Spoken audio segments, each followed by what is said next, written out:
So I am going to introduce our two student athletes. If Amber and Emily, if you could turn on your cameras now. So Emily is part of our women's soccer team, and Amber is on the track and field team.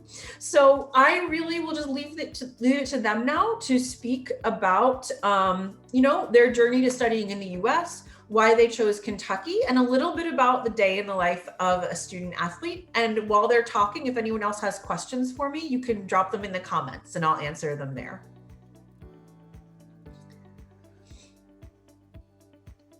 So Emily, if you want to go ahead and get started and tell us a little bit about why you chose to study in the US. Yeah, of course. So I decided really late to study in the US because I wasn't quite sure what I wanted to do after high school.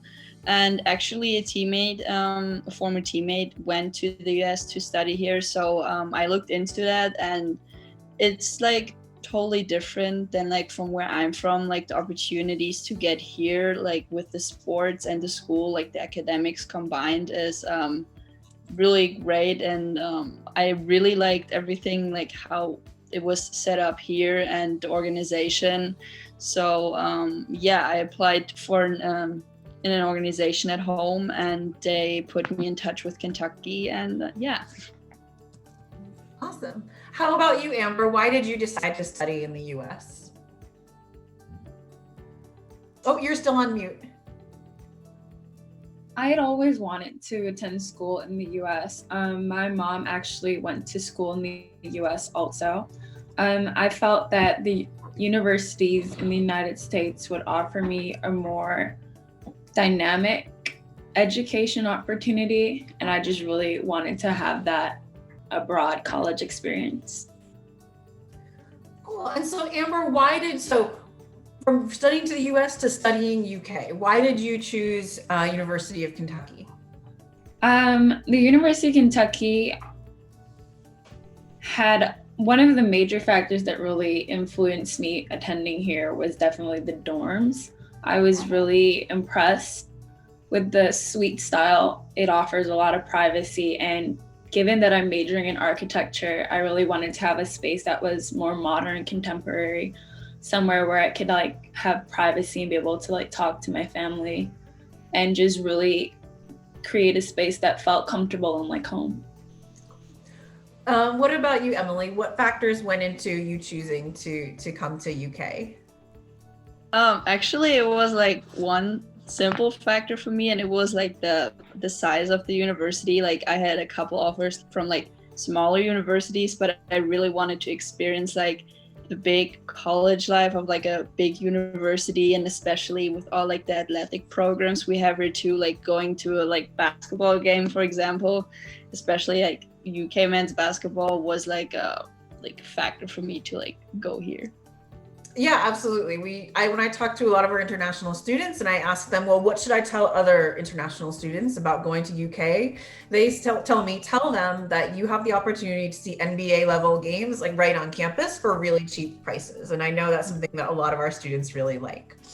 So maybe both of you can kind of like walk me through a typical day in the life of a student athlete and kind of how you do your day and with classes and practice and traveling for games usually and all of that. Emily, if you want to get started. Yeah, sure. So right now we fortunately have a season. So I usually get up at like 7 because we have practice at 8, and then I'm living off campus in an apartment.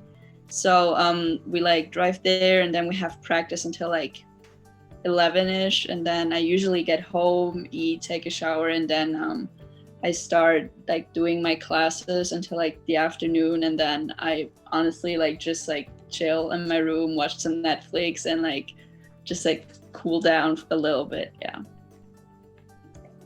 What about you, Amber? As I said, I'm majoring in architecture, so my days combining being a student in architecture as well as a student athlete are pretty hectic. This morning, Tuesdays and Thursdays, we have weights at 6 a.m.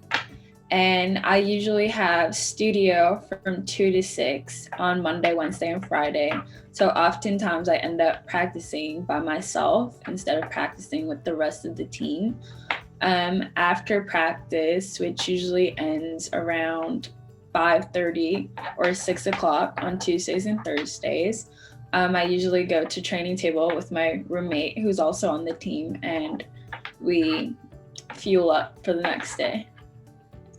Cool. So Amber, do you think it's because you're an architecture major and that's really demanding, like you have a lot of studio time, right? And like studio-based classes. How do you feel it goes for you balancing like athletics and academics? Like what would your advice be to students who are choosing, you know, a really demanding major, but also want to be really involved in athletics? It's definitely important to manage your time really, really well. You have to like always be on top of things. A lot of weekends, you know, you want to just relax and chill, but you know, I try to like prepare and get all of my assignments that I already know about out of the way so that everything doesn't build up. Obviously, sometimes that's not possible to avoid. Like this week, I'm rolling on probably 4 hours of sleep right now. But when your desire to succeed both academically and athletically is great, you'll find a way to get it done. Thanks, Amber. What about you, Emily? You're an economics major, if I remember correctly, right? So how do you think it is balancing athletics and academics? Yeah. Fortunately, I think like comparing to Amber, I think I don't have like that much like studio time like she has from like 2 to 6. I have like online classes, which I fortunately like can handle like how I want. Like I can plan my day how it like fits best for me. But sometimes there are like days where I literally like sit there and do like school the whole day until like the evening, and it's like exhausting. But I mean, I know what I'm doing it for. Like I want to succeed academically and like athletically too.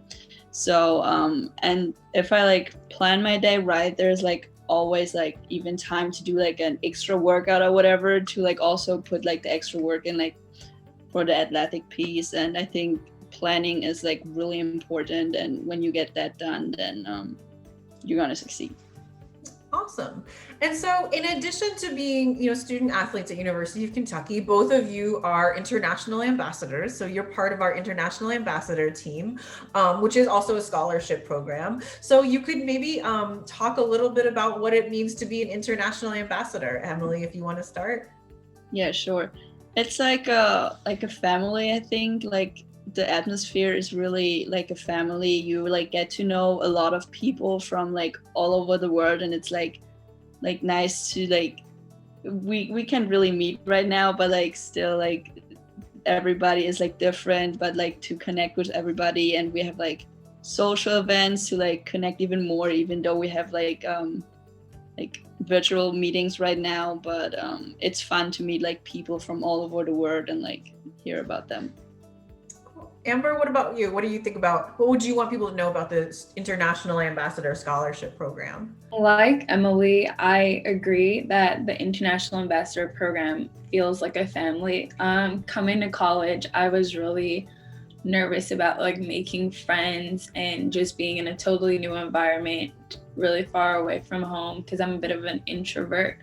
But I've been able to make a lot of really good friends, some who are also in architecture, which really comes in handy. You know, we're able to do assignments together. You need somebody that you just want to go to the mall with, a football game, they're always there. Great. And I will ask for one last thing from the both of you. If you could give one piece of advice to international students who are student athletes and they're looking to apply to universities in the US, what would you want them to know?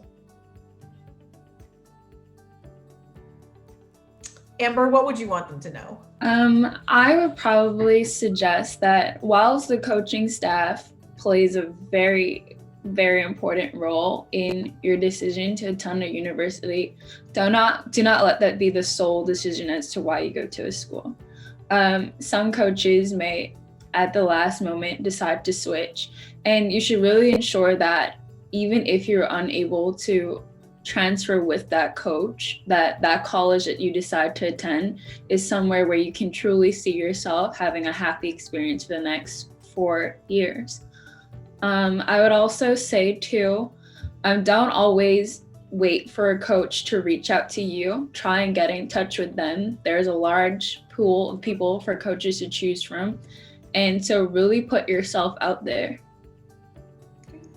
Thanks, Amber. What about you, Emily? What would your final piece of advice be? I would say just to like really, once you like find a college or whatever, to like really be yourself and be confident, and don't be afraid of like going to like a new country. I myself, I have experienced that like Americans are really open. They welcomed us with like open arms, and they made us feel like home, and you just should just really be yourself and really enjoy this experience. So yeah. And we have one question. So it's, are your degrees transferable to your home countries? And so normally, yes, there is no problem with transferring degrees from one country to another. I don't know if for architecture, there are any kind of certification exams that you have to take, Amber? Definitely. After following, well, I actually have to complete a master's in architecture in order to be able to sit the registration exams for licensure. Okay, so you definitely have to take like certain exams and stuff. But yes, normally degrees are transferable. The cases where you want to be very sure are something like, architecture, where you have to be licensed, and also programs like nursing and pharmacy and things like that. You would want to be really communicate with the staff members of that program and figure out how you would be licensed in your home country. If there are no more questions, thank you so much. Thank you to Emily and Amber for being here.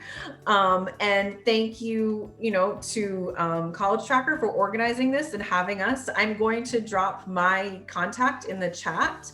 If you have any questions at all, feel free to email me. Like I said, I can put you in contact with the right person to talk to for any particular sport, and I can send you a link right to our recruiting forms and where you would need to get in contact with people. And of course, any other questions about general admissions or scholarships or anything like that. So thank you so much for having us.